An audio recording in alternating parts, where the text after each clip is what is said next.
Revolutionary Marxist party ਦੀ ਕੇਂਦਰੀ committee ਦੀ meeting 29-30 ਸਤੰਬਰ ਨੂੰ Singhu border ਤੇ ਹੋਈ। ਕਾਨੂੰਨ ਗੰਗਾਧਰਨ ਨੇ ਚੇਅਰਮੈਨ ਨੇ ਉਹਨਾਂ ਨੇ ਇਹਦੀ ਪ੍ਰਧਾਨਗੀ ਕੀਤੀ। ਪਾਰਟੀ ਨੇ ਫੈਸਲਾ ਕੀਤਾ ਕਿ ਕਿਸਾਨ ਮੋਰਚੇ ਦੇ ਹੱਕ 'ਚ ਸਾਰੇ ਦੇਸ਼ ਪੱਧਰ ਦੇ ਉੱਤੇ ਮੁਹਿੰਮ ਨੂੰ ਤੇਜ਼ ਕੀਤਾ ਜਾਵੇ। ਵਧੇਰੇ ਤੋਂ ਵਧੇਰੇ ਕਿਸਾਨਾਂ, ਮਜ਼ਦੂਰਾਂ, ਦੂਜੇ ਮਿਹਨਤਕਸ਼ ਲੋਕਾਂ ਨੂੰ ਇਸ ਮੋਰਚੇ ਦੇ ਸੰਬੰਧ ਵਿੱਚ ਸਰਗਰਮ ਕੀਤਾ ਜਾਵੇ ਔਰ ਮੋਦੀ ਸਰਕਾਰ ਦੀ ਜਿਹੜੀ ਹੱਠ ਧਰਮੀ ਆ ਔਰ ਉਹਦਾ ਫਿਰਕੂਫਾਸ਼ੀ ਪਹੁੰਚ ਹੈ ਉਹਨੂੰ ਨੰਗਿਆਂ ਕੀਤਾ ਜਾਵੇ। ਸੈਂਟਰਲ ਕਮੇਟੀ ਨੇ ਵੀ ਫੈਸਲਾ ਕੀਤਾ ਵੀ 1 ਸਤੰਬਰ ਤੋਂ ਲੈ ਕੇ 7 ਨਵੰਬਰ ਤੇ 1 ਨਵੰਬਰ ਤੋਂ ਲੈ ਕੇ 7 ਨਵੰਬਰ ਤੱਕ ਸਾਰੇ ਦੇਸ਼ ਵਿੱਚ ਇੱਕ ਮੁਹਿੰਮ ਚਲਾਈ ਜਾਏਗੀ ਜਿਸ 'ਚ ਮੀਟਿੰਗਾਂ, ਘਰਾਓ, ਧਰਨੇ, ਮੁਜ਼ਾਹਰੇ ਕੀਤੇ ਜਾਣਗੇ ਔਰ 7 ਨਵੰਬਰ ਨੂੰ ਇਨਕਲਾਬ ਦੇ ਦਿਵਸ ਦੇ ਉੱਤੇ, ਰੂਸੀ ਇਨਕਲਾਬ ਦਾ ਦਿਵਸ ਹੈ, ਉਦਣ ਸਾਰੇ ਸੂਬਿਆਂ 'ਚ ਕੋਈ ਵੱਡੇ ਪ੍ਰੋਗਰਾਮ ਜਥੇਬੰਦ ਕੀਤੇ ਜਾਣਗੇ। ਇਹ ਵੀ ਫੈਸਲਾ ਕੀਤਾ ਗਿਆ ਕਿ ਅਗਲੇ ਮਹੀਨੇ 'ਚ ਇੱਕ ਦਿਨ ਕਿਸਾਨਾਂ ਦੇ ਹੱਕ ਵਿੱਚ ਰਾਜਧਾਨੀਆਂ ਵਿੱਚ ਪਾਰਟੀ ਵੱਲੋਂ ਮੁਜ਼ਾਹਰੇ ਤੇ ਧਰਨੇ ਮਾਰੇ ਜਾਣਗੇ। ਉਦਾਹਰਨ ਤੌਰ 'ਤੇ ਤ੍ਰਿਵੇਂਦਰਮ, ਬੰਬੇ, ਚੇਨਈ, ਚੰਡੀਗੜ੍ਹ, ਜੰਮੂ, ਜਿੱਥੇ ਵੀ ਪਾਰਟੀ ਰਲਮੇ ਸਾਰੀ ਉਹਨਾਂ ਨੂੰ ਕਿਹਾ ਜਾਏਗਾ ਵੀ ਉਹ ਰਾਜਧਾਨੀਆਂ ਵਿੱਚ ਧਰਨੇ ਮਾਰਨ ਕਿਸਾਨਾਂ ਦੇ ਹੱਕ 'ਚ। ਪਾਰਟੀ ਨੇ ਫੈਸਲਾ ਕੀਤਾ ਕਿ ਫਿਰਕੂਫਾਸ਼ੀਵਾਦੀ ਤਾਕਤਾਂ ਦੇ ਖਿਲਾਫ ਮੁਹਿੰਮ ਨੂੰ ਤੇਜ਼ ਕੀਤਾ ਜਾਵੇ ਔਰ ਪੂਰੇ ਯਤਨ ਕੀਤਾ ਜਾਵੇ ਕਿ ਦੇਸ਼ 'ਚ ਫਾਸ਼ੀ ਤਾਕਤਾਂ ਦੀ ਹਰ ਖੇਤਰ 'ਚ ਹਾਰ ਹੋਵੇ। ਇਹਦੇ ਲਈ ਧਰਮ ਨਿਰਪੱਖ, ਜਮਹੂਰੀ, ਖੱਬੀਆਂ ਤਾਕਤਾਂ ਨੂੰ ਇਕਜੁੱਟ ਕਰਨ ਦਾ ਯਤਨ ਕੀਤਾ ਜਾਏਗਾ। ਇਹ ਵੀ ਅਸੀਂ ਫੈਸਲਾ ਕੀਤਾ ਸੈਂਟਰਲ ਕਮੇਟੀ ਨੇ ਕਿ ਜਦੋਂ ਅਸੀਂ ਫਾਸ਼ੀ ਤਾਕਤਾਂ ਨੂੰ ਹਰਾਉਣਾ ਆ, ਨਾਲ ਆਰਥਿਕ ਨੀਤੀਆਂ ਦੇ ਮੁੱਦੇ 'ਤੇ ਲੋਕਾਂ ਦੇ ਜਨਤਕ ਘੋਲਾਂ ਨੂੰ ਵੀ ਤੇਜ਼ ਕਰਨਾ ਆ।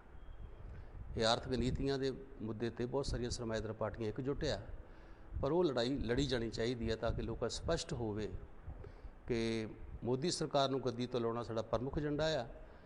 ਨਾਲ ਲੋਕਾਂ ਨੂੰ ਇਸ ਨਵਦਾਰਵਾਦੀ ਨੀਤੀਆਂ ਖਿਲਾਫ ਜਥੇਬੰਦ ਕਰਨ ਨਾਲ ਹੀ ਦੇਸ਼ ਵਿੱਚ ਇੱਕ ਇਨਕਲਾਬੀ ਲਹਿਰ ਕਾਇਮ ਕੀਤੀ ਜਾ ਸਕੇਗੀ।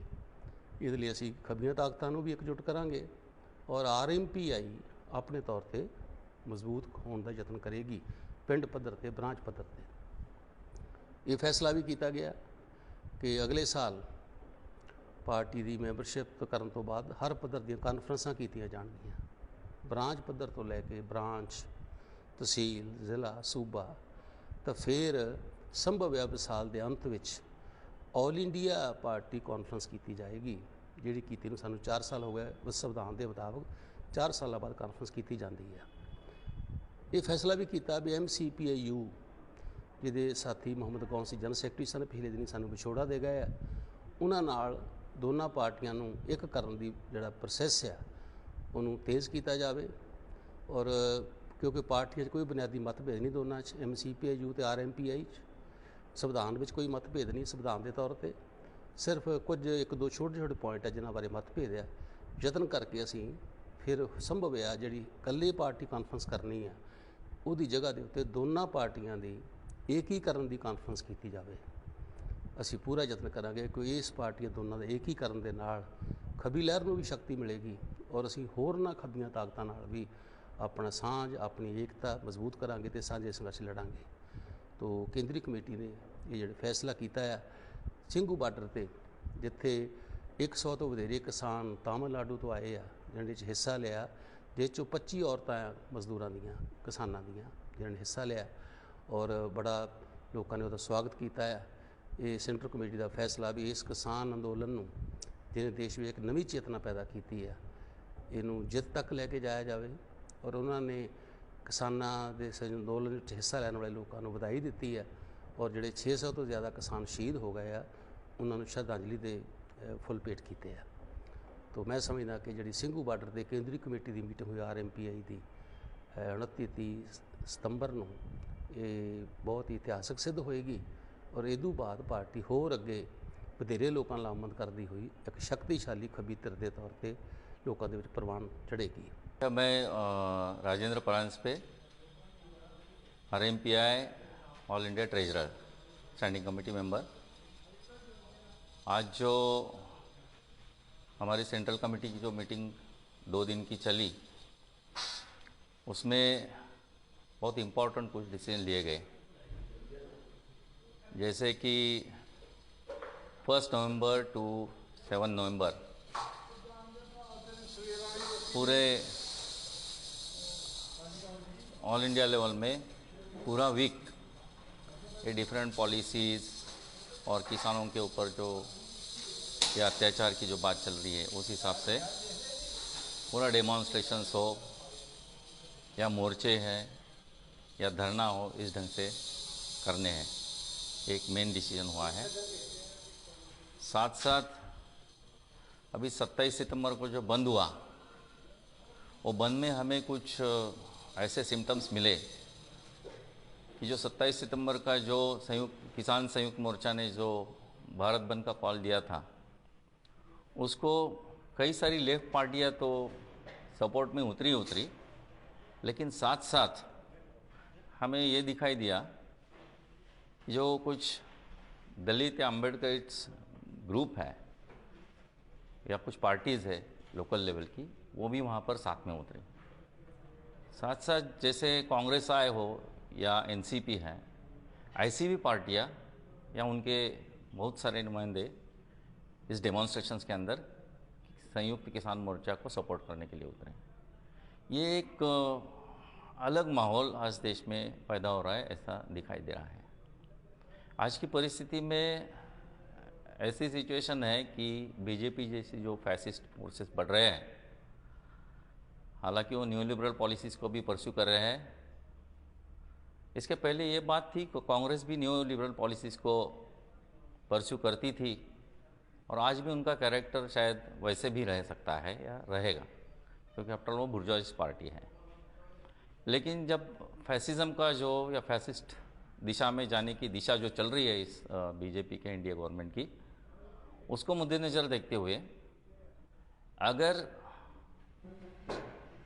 हमारे देश के संविधान को बचाना है, देश की एकता को बचाना है, सेक्युलरिज्म को बचाना है और न्यू लिबरल पॉलिसीज़ के खिलाफ भी जो आंदोलन चल रहे हैं, ये आंदोलनों में अगर अदर देन बीजेपी जो बुर्जुआइस्ट पार्टी भी या उनके नुमाइंदे भी शामिल होते हैं, तो उनको ज़रूर हम शिरकत करने देंगे, लेकिन आंदोलन के आधार पर, आंदोलन के मुद्दे पर। हाँ, जब इलेक्शंस की बात आएगी और वोटिंग का बात आएगा, तब आरएमपीआई करके हमारा स्ट्रेट जो एक पॉलिसी रहेगा कि न्यू लिबरल पॉलिसीज़ के खिलाफ हमारी भूमिका रहेगी।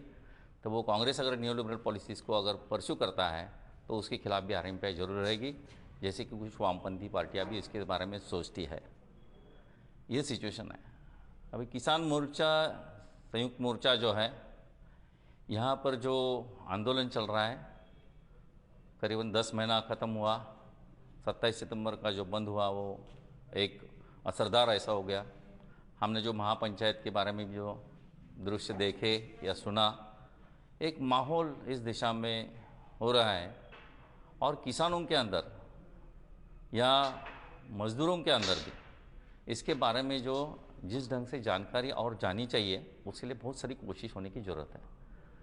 अभी एक कॉल दिया गया है आरएमपीआई की तरफ से कि with in this 10 days state level पे आरएमपीआई की तरफ से संयुक्त किसान मोर्चा के पूरे आंदोलन को सपोर्ट करने के लिए एक सेपरेट डेमॉन्स्ट्रेशन होगा।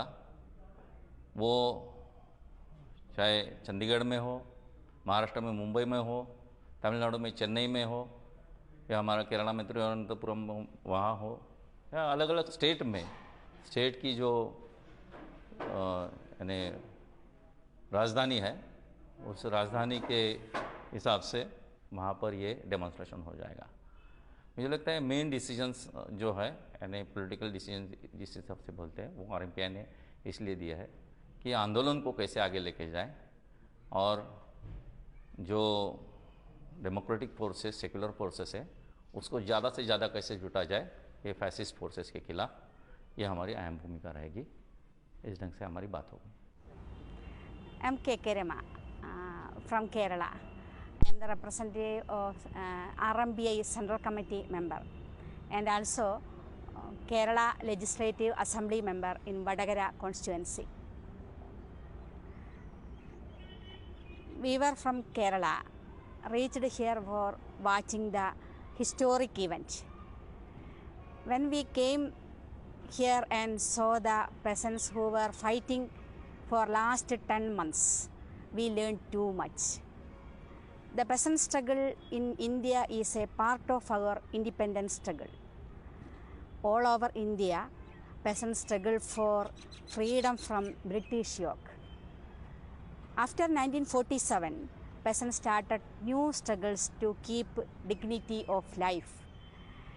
And the new struggles ongoing today is against imperialist globalization.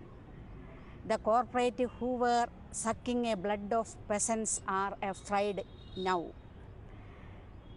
This is the final struggle and the corporate raj. It is the political importance on ongoing struggles. Peasants need better rewards for their hard work. They need good houses, enough water, better clothes and standard life. But in India, all these are neglected and the minimum price is not getting. So here is the Singhu border. Here is the Singhu border. We met so many peasants who were old men and women who have rich experience. That is, life is a sage of struggle and struggle against discriminations. Struggle against climate changes, struggle against water shortage.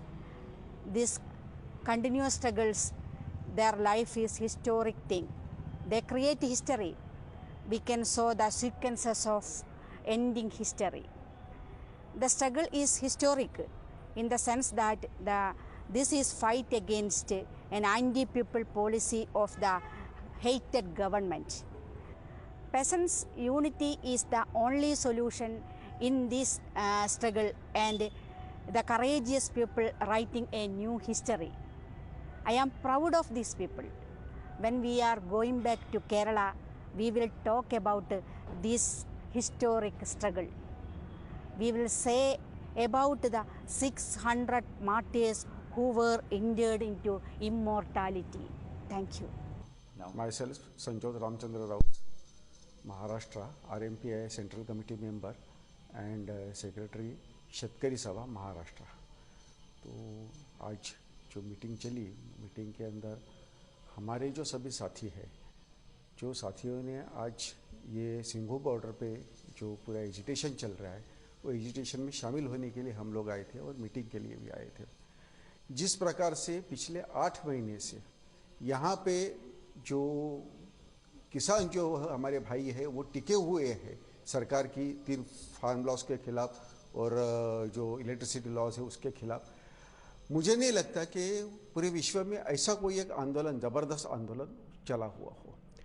ये जब हम जाने वाले हैं महाराष्ट्र में, तो हम महाराष्ट्र के हमारे जो बहुत से साथी हैं उनको ये बताने वाले हैं कि आप टीवी पे, न्यूज़ पे और जो गोदी मीडिया पे आप जो देखते हैं, जो सुनते हैं कि इस फार्म आंदोलन के बारे में जो भी बेवकूफ़ जैसी कुछ बातें वहाँ पे बताई जाती है व्हाट्सएप पे या सोशल मीडिया पे, वो सब गलत है।